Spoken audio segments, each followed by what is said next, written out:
Ang buhay daw ay parang gulong. Minsan nasa itaas ka at minsan din naman ay nasa baba. Pero parang sa kwento ng buhay ko ay hindi mo masasabi na ganyan ang nangyayari dahil mula noon parang nananatili lang ako sa baba. Itago mo na lamang ako sa pangalang Beth, 30 years old at isang certified raketera. Bata pa lamang ako ay kinakailangan ko ng magbanat ng buto kung gusto kong mabuhay. Sa murang edad kasi na 15 years old ay hinamon na ako ng buhay. Mula noon ay parang binagyo na ng malala ang buhay ko. Simula nang mamatay ang nanay ko. Hindi ako nakapagtapos kahit ng high school dahil sa biglang pagkamatay ni nanay. May sakit siya at simula noon ay iniwan na rin kami ng magaling kong tatay kaya kinonsidera ko na lamang na ulila na akong lubos noong namatay si mama. Wala rin akong masyadong alam tungkol sa ibang kamag-anak namin dahil sa side ni mama ay hindi na siya nakauwi ulit noong nagtanan sila ng tatay ko. At sa tatay ko naman, kinalimutan na rin nila kami. Wala talagang ibang tutulong sa akin ng mga panahon na yon kundi ang sarili ko lamang. Sa edad na 15 anyos, 15 years old, kinailangan kong maging matatag. Ang sakit, ang hirap, at kung saan-saan ako napadpad para makapagtrabaho. Nabenta ko na ang halos lahat ng gamit naming sa bahay para magkaroon lamang ako ng puhunan sa paglalako ng kung ano-ano.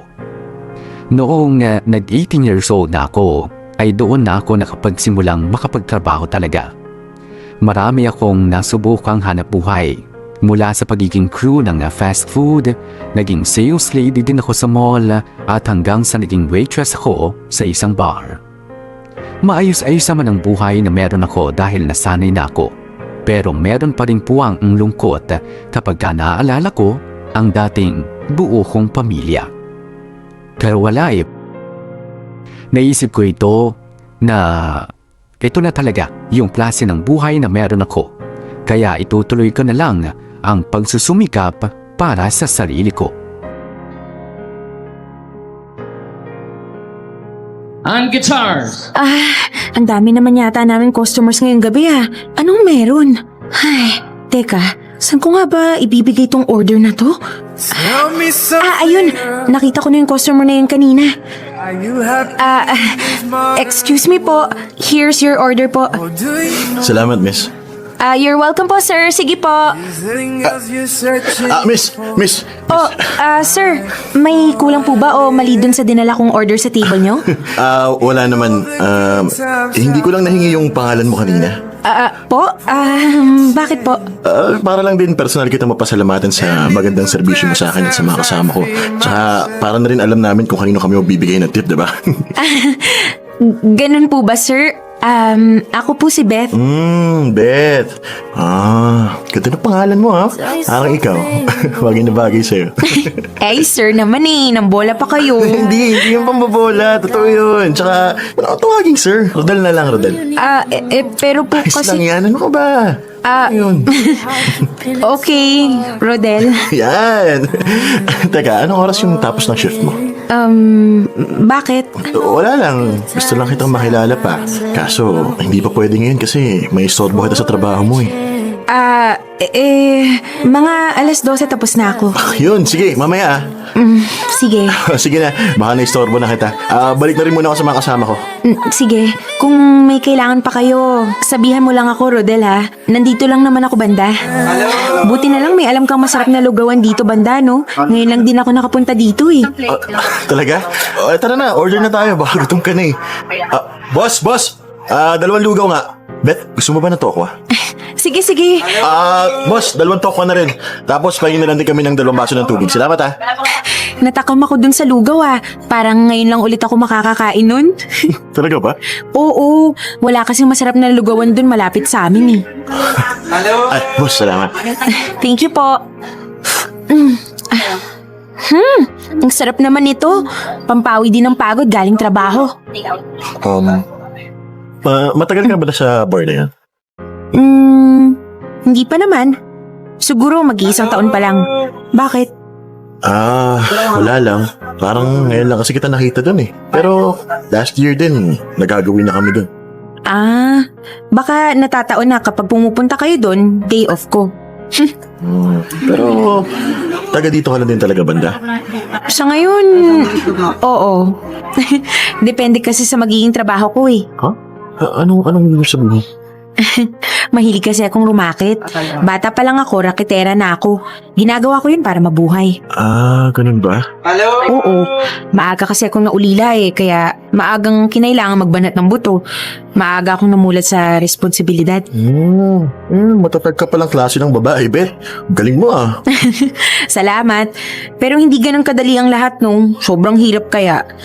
Pero wala eh, nasanay na ako dun. Buti na lang, nakaraos naman ako sa araw-araw. Sarap talaga dito, no? Nagustuhan mo ba?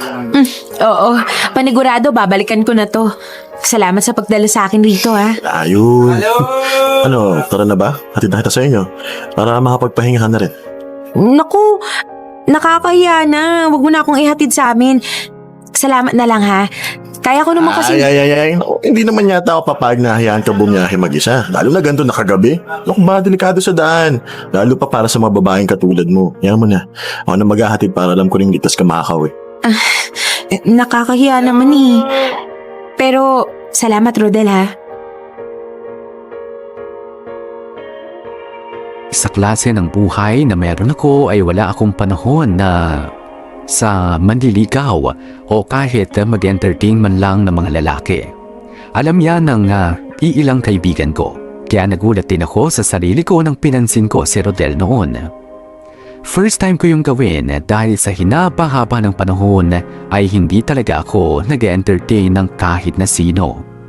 Hindi ko alam kung anong meron kay Rodel at napapayag niya ako na maghintay siyang matapos ang shift ko ng gabing yun.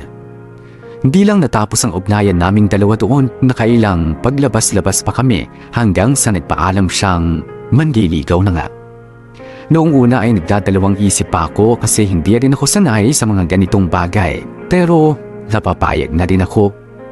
Inabot ng halos 1 taon ang ligawan hanggang sa naging kami na nga ni Rodel.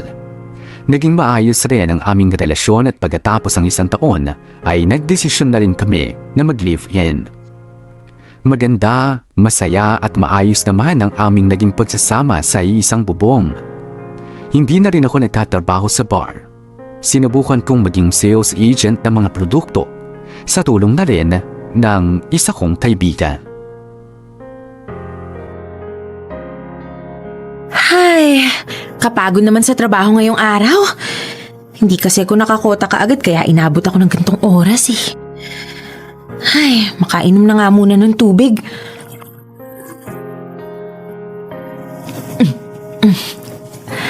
Ay, pahinga na nga muna ako saglit bago makapaghanda ng makakain namin ni Rodel.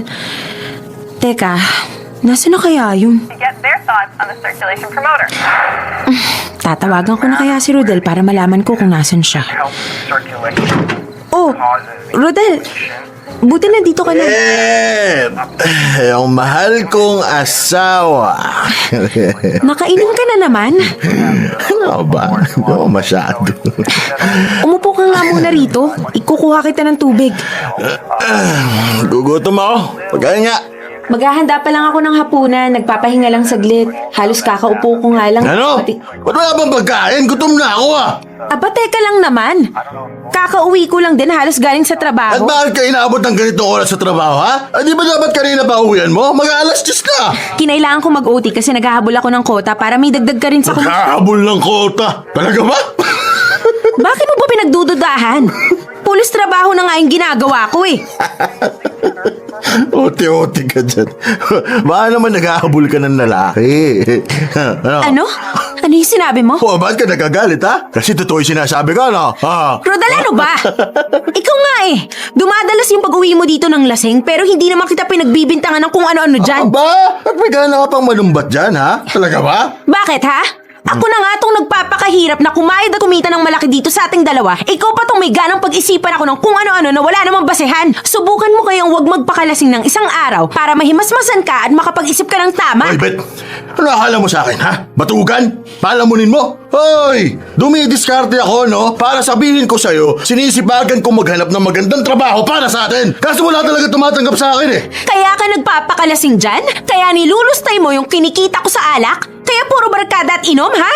Hindi mo nga magawang maglinis ng bahay eh. Pagod na ako sa kakatrabaho. Hindi mo pa magawang tulungan ako dito. Pati ba naman dito sa bahay ako pa rin yung kikilos? Inibilang mo ba talaga yung ginagawa mo dito, ha? O, edi ikaw na magaling. Ano? Oh, ayan! Diyan ka magaling eh. Ang magalit at saktan na naman ako. Wala na akong ginawang tama para sa'yo. Dahil wala ka nang sinabing tama. Ayusin mo yung panalita mo, ha? Ay, Bet, sinasabi ko sa'yo, wala kang karapatan para maliitin. Wala ka ng ibang ginawang maganda dito. Umalis ka na.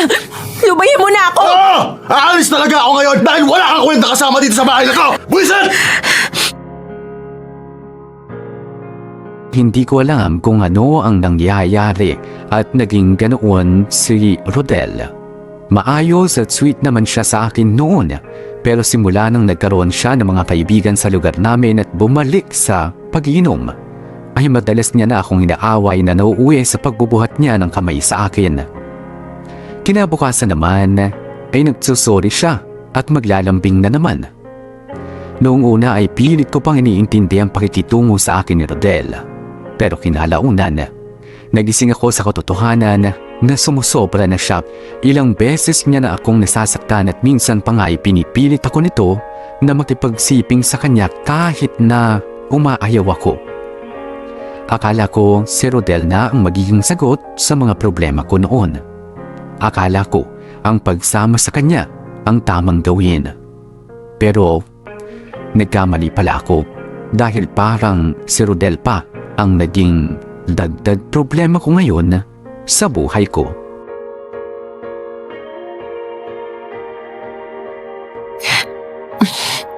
Siguro naman ayos na yung lasa nito. Matikman nga ulit. Ayan, mukhang pwede na.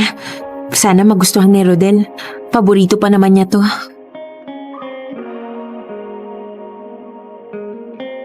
Bet! Ay, ito na. Dito sa kusina, Rodel. Bango niyang adobo, ha? Ba't nagluto ka? Medyo na-miss ko to, ha? Himala. Kain na. Bet, anong meron na tagluto ka? Tsaka, parang ang aga mo yata nakauwi ngayon. Hindi mo kailangan mag-OT. Gusto ko sanang ipaghanda ka ng hapunan kasi unang araw mo ngayon sa bago mong trabaho eh. May pagka-sweet ka rin pala hanggang ngayon, eh, no? Kumusta naman ang bago mong trabaho? Ganun lang. Ayos, ganun pa rin. Pero mukha namang magtatagal ka dyan, di ba? Siguro, hindi ko alam. Bakit ba ganyan yung mga tanong mo? Unang araw ko pa lang naman, eh. Hindi ko pa masabi tsaka matansya yung bago kong trabaho. Ano kasi, may sasabihin kasi talaga ako sa'yo. Ano nga yun? Rodel, hihingin ko lang sana na mas tiyagain mo muna ngayon yung nakuha mong trabaho. Ano kasi, nawalan kasi ako ng trabaho ngayon. Ano? Ano? Nawala ka ng trabaho? Oo. Natanggal Ano ako. ba naman, Bet? Walang ka bata sa trabaho mo, tinanggal ka nila, ha? Hindi. Nadamay lang ako sa biglaan nilang kailangan nilang Pero magbawas hindi ng- ka tatanggalin ko, hindi ka tatanga-tanga! Diyos ko naman, Bet! Ano na gagawin natin, ha? Kakasimula ko lang sa bago kong trabaho. Ano, iaasa mo sa akin lahat ngayon? Parang dapat sa sarili mo yan sabihin at hindi sa akin. Ang tagal rin na puro ako yung gumagawa ng paraan para makakain tayo araw-araw. Aray! Aray, Rodel! Bitawan mo ako! Ano ba yung buhok ko? Hindi! Kailangan mo tikman mo yung galit ko, eh. Ha? Aray! Tama na! Ano ba? Nasasaktan ako! Saktan ka, ha? Dapat lang yan sa'yo! Hoy! Hoy, Bet! Upalik ka dito, hoy!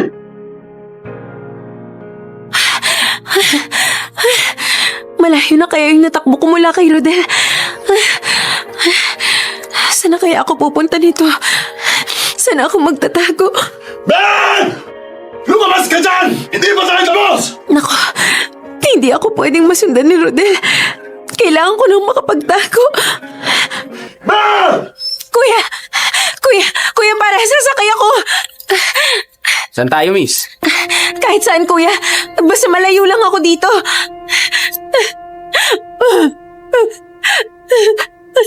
Ano, miss? Saan tayo? Wala po bang convenience store na malapit? Nakikita ka ba?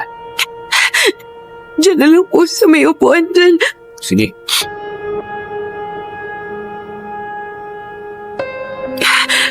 Saan kaya ako pupunta? Miss! Yung bayad mo!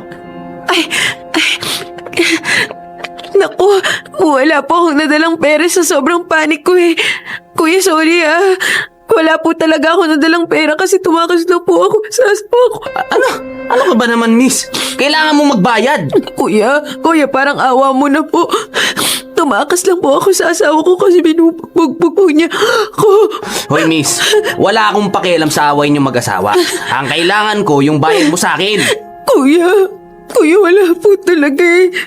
Sarili lang din po yung dala ko. Sorry po, pasensya na.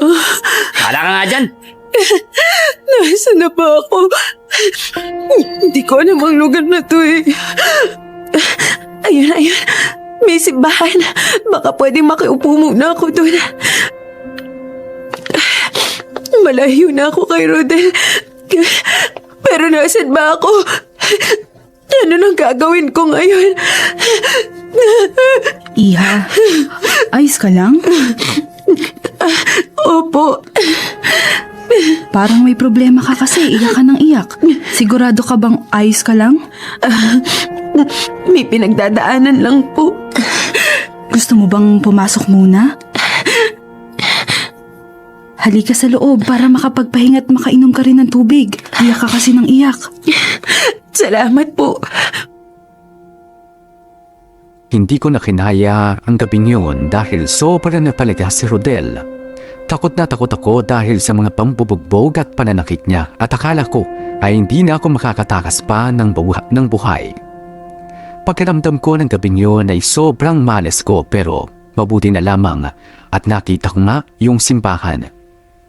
Malaki ang pasasalamat ko sa madre na nakakita sa akin sa simbahan. Tinanong niya ako kung ano nangyari at naikwento ko naman sa kanya ang lahat. Iyak ako ng iyak habang nagkukwento samantalang si sister ay nakikinig lang habang nakahawak sa mga kamay ko. Naawa siguro siya sa akin kaya sinabi niya na magpalipas na muna ako ng gabi sa simbahan. At kahit sa nahihiya nga ako ay tinanggap ko na rin ang alok niyang tulong.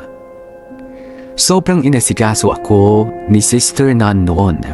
Hindi lang niya ako basta binigyan ng lugar na matutuluyan.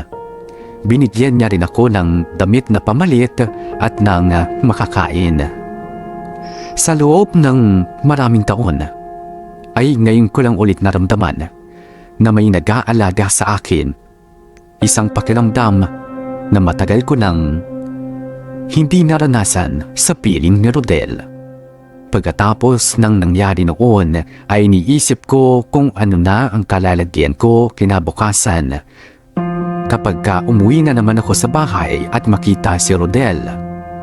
Paulit-ulit ko rin naiisip na ang simbahang nagpatuloy sa akin ang nagligtas sa akin mula sa kapahamakan.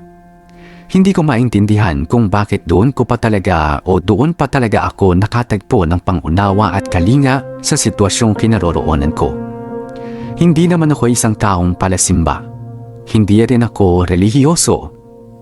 Pero may kakaiba doon sa simbahan na yun. Hanggang isang araw nga. Sister, salamat po sa pagtulong niyo sa akin ha. Iha, wala yun. Tungkulin namin ang tumulong sa mga nangangailangan. Sister, pwede pa po ba akong humingi ng tulong? Ano yun? Ano po kasi, natatakot na po akong bumalik ng bahay namin. Gusto ko po sanang itanong kung baka po pwedeng makituloy ako dito hanggang ilang araw lang. Kahit ano po pwede niyong ipagawa sa akin, gagawin ko po. Sister, payagan niyo lang po ako. Naku, Iha, naiintindihan ko kung bakit ka pa natatakot na bumalik sa inyo. Pero kasi wala nang bakante dito eh. Puno na rin kami. Sister, sige na po. Huwag po kayo mag-alala. Hindi po ako magiging pabigat sa inyo. Lahat po pwede kong gawin, kahit ano po gagawin ko, sister. Teka lang ha. Itatanong ko lang dito sa katiwala kung pwede pa. Halika sa loob. Salamat po. Salamat po talaga, sister. Isa, nandyan ka ba? Oh, sister, may kailangan po kayo? Isa, ito si Beth. Nakita ko siya dito kagabi sa simbahan na humahagulgol. Tumakas sa asawa kasi binubugbog siya.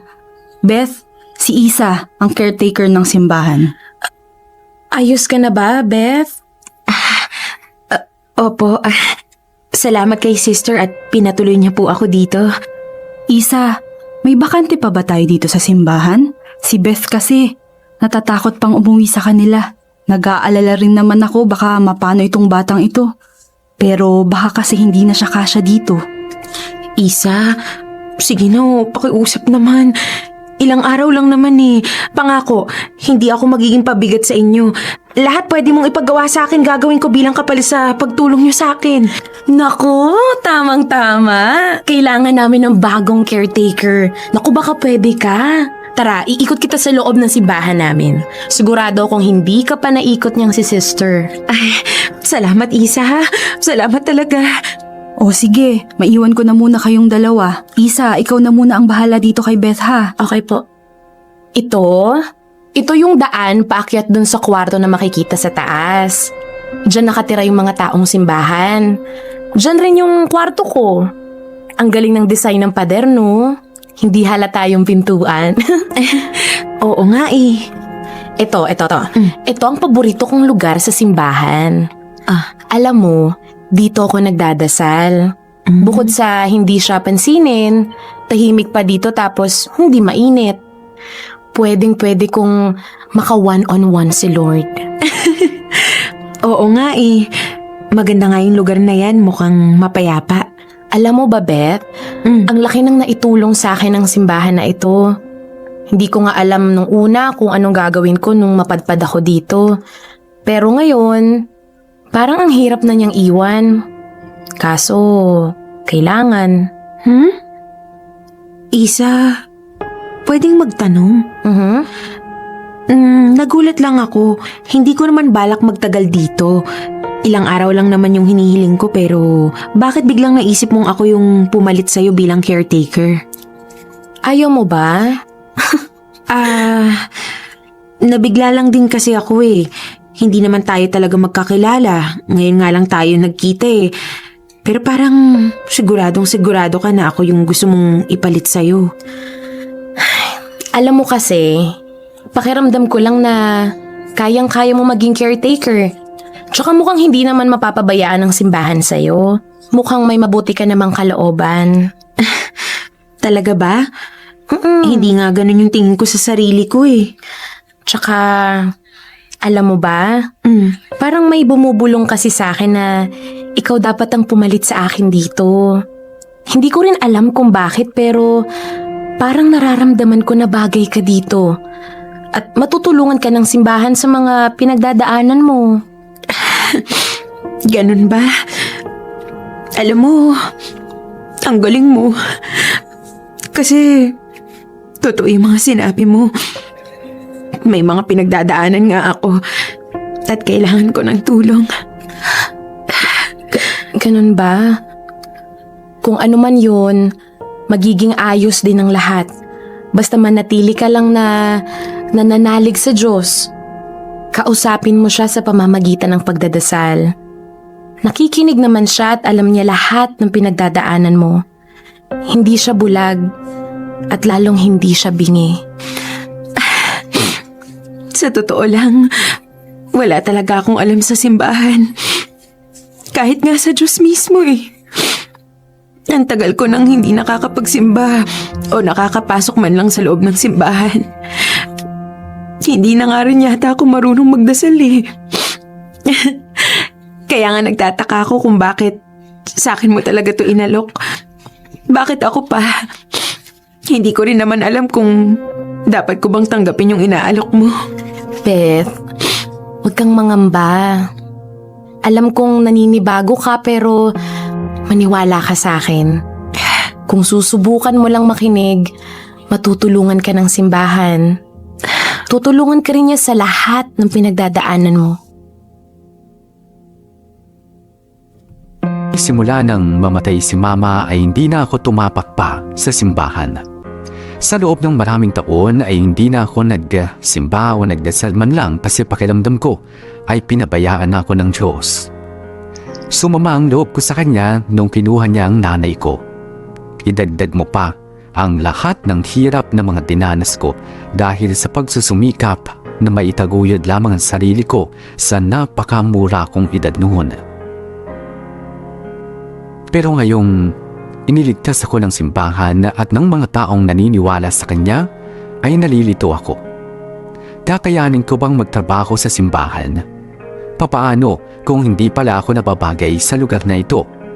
Hindi na nga yata ako marunong makipag-usap sa Kanya. Ang tagal na ng panahon at matagal na rin akong nakalimot. Pero sa kabila noon ay naging maayos naman ako sa simbahan. Tinanggap ko ang inaalok ni Isa sa akin at naging magkaibigan na rin kaming dalawa.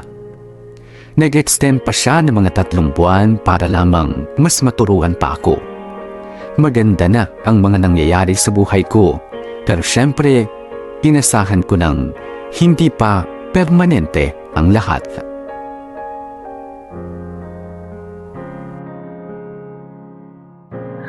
Makapagpahinga na nga muna saglit pagdating ng simbahan. Mamaya pa naman kailangan to ng mga seminarista eh. Beth! Nakumpleto mo na ba yung mga pinabibili nila? Isa, oo. Teka, kailangan mo ba ng tulong dito na magwalis sa labas ng simbahan? Sige, please. May walis doon sa gilid, pakikuha na lang. Ano nga ulit yung mga kailangan kong ihanda ngayon? Beth, Rodel? Beth, sandali lang. Beth, gusto kita makausap. Beth! Anong ginagawa mo rito? Bakit nandito ka ulit, ha? Tigilan mo na nga ako, Rodel. Beth, bumalik ka na sa akin. Patawarin mo na ako. Beth, hindi ko kaya na wala ka. Ayos ka lang, Rodel, ha? Talaga bang naririnig mo yung sinasabi mo? Beth, hindi ko kayang wala ka. Kailangan kita sa buhay ko. Miss na kita. Rodel, utang na loob. Tigilan mo na nga ako. Lumayo ka na, umalis ka na dito. Beth, please. Please, pakinggan mo naman ako, Beth. Tumayo ka nga dyan. Hindi mo ako madadaan sa paluhod-luhod mo dyan. At nagmamakaawa ka pa. Beth, sige na. Mag-usap naman tayo, please. Beth. Bakit, ha? Nung ako ba'y nagmamakaawa na tigilan mo na yung pananakit sa akin, pinakinggan mo ba ako, ha? Naawa ka ba sa akin? Kaya nga ako nandito para humingi ng tawad. At patunayan sa'yo, nagbago na ako para sa'yo, Beth. Nagbago? Huwag kang magpatawa. Isa pa, hindi ako magtitiwala sa'yo. Sobra na yung binigay ko sa'yo noon. Rodel, tama na. Kalimutan mo na ako. Huwag mo na akong guluhin. Nagbabagong buhay na rin ako. Nagmo-move on. Dapat ganun lang din yung gawin mo. Move on. Nagbabagong buhay. Paano? Anong ginagawa mo? Wala ka na Kaya doon. ka ba nasa simbahan, ha? Para sa sinasabi mong pagbabago? O paano ka nagbago? Sige nga. Paano mo nalaman na nasa simbahan ako ngayon? Wala ka na doon. Beth, pasimba-simbahan ka pa dyan? Akala mo makatulong sa'yo yan? Wala ka naman nakakaluluwa eh. Hoy, Rodel. Huwag mo nga akong igaya sa'yo. Pero hindi ako nagpapanggap na maging mabait at pasanto-santo, hindi katulad mo. Akala mo ba magbabago kapag nasa simbahan ka na? Beth, hindi ka pa nahihiya sa mga kasama mo doon? Sa mga pari na nakakasama mo, sa mga madre? Abay, matindi ka talaga. Mas matindi ka, Rodel. Pupuntahan mo ako para piliting sumama sa'yo ulit? Sa impyerno mo? Tapos nung hindi mo ako mapilit, gagawin mo, lalaitin mo ako at kung ano-ano pa yung iaakusa mo sa akin, mahiya ka naman! At ako pa talaga sasabihan mo na mahiya. Ikaw nga to ang kapal ng mukha mong pumasok sa simbahan at magpapanggap kung sinong santo. Kung alam lang talaga nila doon kung anong talagang klaseng ugali ang meron ka, sila mismo ang magsusuka sa'yo dyan. Bahala ka sa buhay mo, pero utang na loob. Huwag mo na akong guguluhin pa. Matagal na tayong tapos at kasalanan mong lahat. Kasalanan mo at nang walang kwenta mong pag-uugali. Wala nang tatanggap sa tulad mo. At sa'yo meron? Ha? May pit, huwag kang ilusyonada. Hindi ka nababagay na magtrabaho sa simbahan. Huwag kang magkalat ng kakapalan ng mukha mo dyan. Dahil kahit kailan, hindi ka magiging kasimbait ng madre. Beth, parang ang tagal... Sino ka? Anong ginagawa mo dito? At bakit ganyan ang tingin mo kay Beth? Parang hindi ka gagawa ng mabuti. Umalis ka nga dito. Dito ka pa talaga sa simbahan ng gugulo, hindi ka na nahiya. Beth, pasalamat ka may ibang tao dito. Pero hindi pa tayo tapos. Hindi ako makapaniwala na natuntun ako ni Rodel. Akala ko ay makakatakas na ako sa anino niya pero patuloy pa rin niya akong sinusundan. Nakakahiya talaga dahil malapit pa kami sa simbahan nagkasagutan. Mabuti na lamang at dumating na rin si Isa noon dahil kung hindi, baka mas lalo pa kaming naging magulo ni Rodel. Pagkatapos ay hindi na ulit nagparamdam pa siya sa akin. Si Isa naman ay kinailangan ng umalis sa simbahan para makauwi na rin sa pamilya niya sa probinsya. Ako na lamang mag-isa sa simbahan. Sa totoo lang, ay malaki ang kaba ko noong iwanan na sa akin ni Isa ang pangangalaga sa simbahan. May mga pagkakataon na nangangapa pa rin ako, pero mas nangangapa ako sa pananampalataya. Mukhang natagpuan ko na ito pero ayoko lang tanggapin talaga sa sarili ko. Pinipilit kong aralin ang mga katuruan sa simbahan pero parang wala na yata akong pag-asa pa.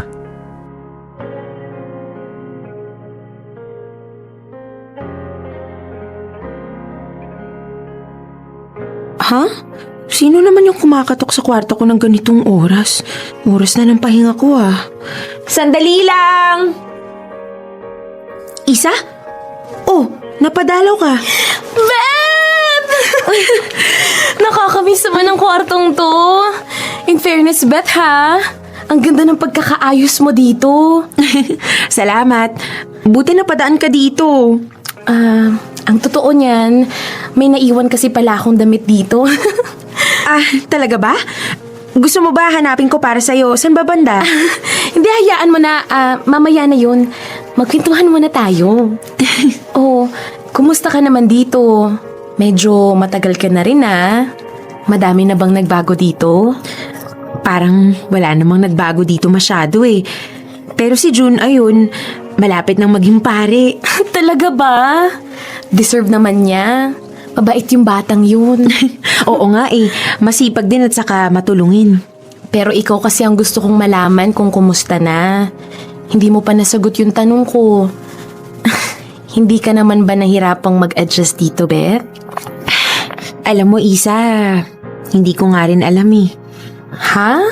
Ano ibig mo sabihin? Ano kasi, nagigilty ako. Ano? Ano bang sinasabi mo? May nagawa ka bang hindi dapat? Hindi naman. Oh. Pero alam mo yun, pakiramdam ko, hindi talaga ako dapat nasa simbahan na to eh. Hala? Bakit naman? Ewan ko ba? Sinusubukan ko naman pero bakit ganun? Bakit parang hindi ko pa rin maramdaman yung tunay na naglilingkod ako sa Diyos? Parang pabigat nga lang ako dito sa simbahan eh, nakakahiya na. Huy, huwag mong iisipin yan. Alam mo, normal lang yan. Talaga ba? Paano namang normal? Ilang buwan na nga ako dito pero parang wala namang tumatalab sa akin ng mga misa ni Father Nestor. Alam mo, ganyan din ako noon. Lalong-lalo na nung bago pa lang ako. Ay naku, kung alam mo lang. Hindi ako nag-a-agree sa lahat ng sinasabi ni Father tuwing misa. Kinokontra ko sarili ko pero kalaunan, lumambot rin ang puso ko. Paano mo nagawa yun? Hinayaan ko lang ang sarili ko. Tapos, inamin ko na rin sa sarili ko na may mali. Na may ganito akong nararamdaman. Na kailangan ko ng tulong. Tapos, sinimulan ko sa pagdadasal. Effective ba talaga magdasal? Oo naman no. Nakakagaan din ng loob kasi nasasabi mo lahat ng saloobin mo sa Kanya. Pwede mong sabihin ng lahat sa Diyos. Lahat ng nararamdaman mong lungkot, sakit, galit. Pwede mo yang isumbong sa Kanya. Hindi ka niya huhusgahan. Pakikinggan ka pa niya. Sana matutunan ko rin yan. Oo, kaya yan. Kayang-kaya mo yan. Dadating ka rin sa oras at pagkakataon na mararamdaman at makikita mo ang lahat. Ang pagmamahal at kabutihan ng Diyos para sa'yo. Magiging malinaw rin yan sa'yo sa susunod. Ang dapat mong gawin, parati mong ihanda ang sarili mo para sa Kanya. Isa, salamat ha. Kasi nakilala kita.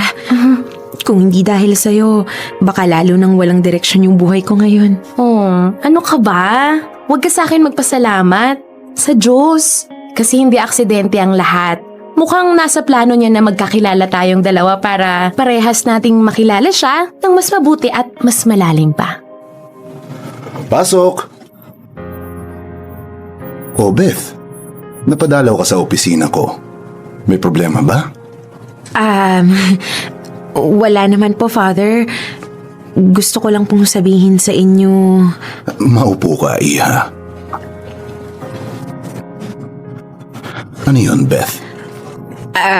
Father, magpapaalam na po sana ako sa inyo bilang caretaker ng simbahan. Bakit? May problema ba? Hindi mo ba gusto dito? Ay, hindi naman po, pero parang hindi po ako nararapat na nandito eh. Masaya ka ba dito sa simbahan? Po? Bakit niyo po naitanong? Alam mo, ramdam ko sa'yo na may mga pinagdadaanan ka noon pa man pero patuloy ka lang na lumalaban. Po, naramdaman niyo po yun? Alam mo kasi, Beth, medyo madali lang naman basahin ng tao eh. Sa kaso mo, ramdam ko at nakikita ko ang mga pilit mong ngiti. Parang may kulang sa'yo. Nararamdaman mo ba yon? Sa totoo lang, Father, opo. Hindi ko lang po alam kung ano yung kulang sa akin eh. Dahil po dun kaya sa nasabi ko na parang hindi ako nararapat dito sa simbahan. Kasi parang hindi po ako nagiging totoo sa sarili ko. Bakit mo nararamdaman na parang may kulang sa'yo? Siguro po dahil dun sa mga pinagdaanan ko noon. Father, bata pa lang po kasi ako. Parang binagyo na po yung buhay ko eh. Oh, pwede mo bang ikwento sa akin kung bakit? Pero ayos lang naman kung hindi ka pa handa. Maaga po kasi akong naulila, Father. Sa edad na 15, kinailangan ko na pong maging matatag at maparaan para mabuhay ang sarili ko. Maaga po kasing namatay ang nanay ko tapos ang tatay ko naman, iniwan lang kami basta nung nagsimula nang magkasakit si nanay. Ganun ba? Opo, Father. Simula po noon, kung ano-ano na pong trabaho yung pinasok ko para lang makakain sa araw-araw. Hindi na rin po ako nakapagtapos sa pag-aaral ko. Tapos, ilang beses na rin po akong naloko sa trabaho kasi bata pa po ako at walang alam sa mundo. Hanggang sa natuto na ako. Naging mahirap nga ang sitwasyon mo, Iha. Opo, Father. Sobra pong hirap. Madalas po akong napapalaya sa mga tinutuluyan ko kasi naaabutan po ako parati ng bill pero wala naman po akong pambayad. May mga araw po na gusto ko na lang po mamatay. Ako, Iha. Buti na lang hindi mo yung ginawa. Huwag na huwag mo yung gagawin. Masarap ang mabuhay. Buti na nga lang po hindi ko ginawa, Father. Marami pong naituro sa akin ang buhay. Kahit na hirap po akong mabuhay noon. Sa bawat pagsubok na pinagdadaanan natin, tandaan mo, hindi yan ibibigay ng Diyos kung alam niyang hindi mo kayang malagpasan yan. Gusto ka niyang patatagin. Saka parati mong tandaan, magpakatatag ka sa Diyos parati. Huwag mong kalimutang magdasal at manalig sa Kanya. Ang laki ng naitutulong noon sa tao. Father, salamat po. Tatandaan ko po lahat ng yan. Hindi naman porket may kulang sa'yo hindi ka na pwede sa simbahan. Hindi ka rin namang naming hinuhusgahan at pinapaalis dahil sa nakaraan mo. Dahil ganun din ang Diyos. Hindi ka niya pababayaan dahil lang sa nakaraan mo. Ang mahalaga sa Kanya, ang kagustuhan mong magbago at makilala Siya. Ganun po ba? Oo, kaya hindi mo kailangang umalis dito, Beth. Kung may tanong ka tungkol sa Kanya, nandito lang ako para gumabay. Pwede mo akong kausapin kahit anong oras. Father, salamat po. Isang malaking biyaya sa buhay ko yung simbahang to. Tatanawin ko po talagang isang malaking utang na loob. Niligtas po ako ng simbahan na to kaya sobra po akong nagpapasalamat rito sa inyo at sa lahat ng tao dito sa simbahan. Tahana, nandito lang kami parati para sa iyo, Iha. Parte ka na ng aming pamilya. Malaki ang pasasalamat ko sa simbahan na yon. Kung hindi dahil sa simbahan, ay hindi ako makakatakas sa impyernong buhay kasama si Rodel. Isa pa ay malaking tulong rin ang mga naging kaibigan at kasama ko sa bahay-sambahan, lalo na si Isa at si Father Nestor. Paunti-unti ay naintindihan ko na rin ang mga turo sa Biblia. Natututo na rin akong magdasal at naging active na rin ako tuwing may mga serbisyo sa simbahan. Pero higit sa lahat ay nakita ko na ulit ang sarili ko. Nakilala ko na ulit yung tunay na Beth. Natutunan ko na ulit pahalagahan at mahalin ang sarili ko. Sa pagkakataong ito ay hindi ako malulungkot na mag-isa lang ako. Kasi minsan, sa pag-iisa mo pa nga mararamdaman ang tunay na saya na hinahanap mo.